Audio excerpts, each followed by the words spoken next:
Over the last couple days, we've made our way from Arkansas through Tennessee, Mississippi, Alabama. We're now here in southern Georgia, one state away from Florida in the Democratic presidential debate this week. When you go along, you can continuously go through places where normal everyday life is happening, whether it be the barbecue shop in Memphis, Tennessee, or whether you go into the drive-in and order a chocolate shake. We'll get it right out to you. Awesome. Thanks, man. Appreciate it. Or you go to where folks are going, over to see Toy Story 4 at the movie theater.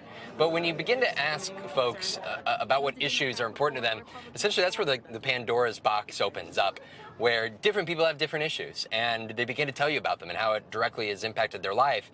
There's one woman there in Tupelo, Mississippi, who began telling me that it is so important to have access to mental health care be included as part of folks' health insurance plans. She said that she has struggled with depression her whole life, and that her life would not be the same without it, and she's concerned about young people having that access to mental health care. There was another woman who was talking to in Valdosta, Georgia.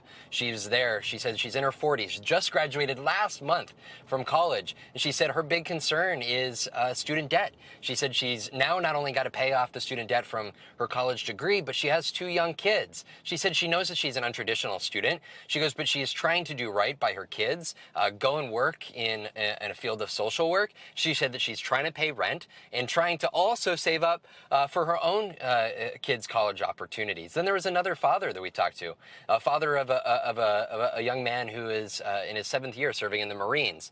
That young man has 4 kids. So this gentleman that we talked to, Chip's son is in his 7th year serving in the Marine Corps. He's already been deployed to Afghanistan, and he said, Chip was telling us that he's concerned that his son could be sent off in a situation with Iran. The president already said that he's looking at military options to take against Iran as tensions increase. And Chip said his concern is not only for his son, but for his 4 grandkids, for his son's 4 kids, what that would mean to have their father be sent into harm's way. These are the types of real conversations that are happening in communities along the highways across the United States, and we'll be continuing to have those conversations ahead of that first Democratic presidential debate this week in Miami.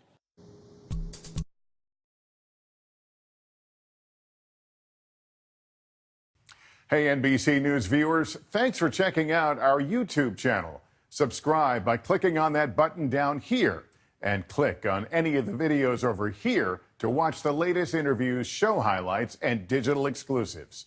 Thanks for watching.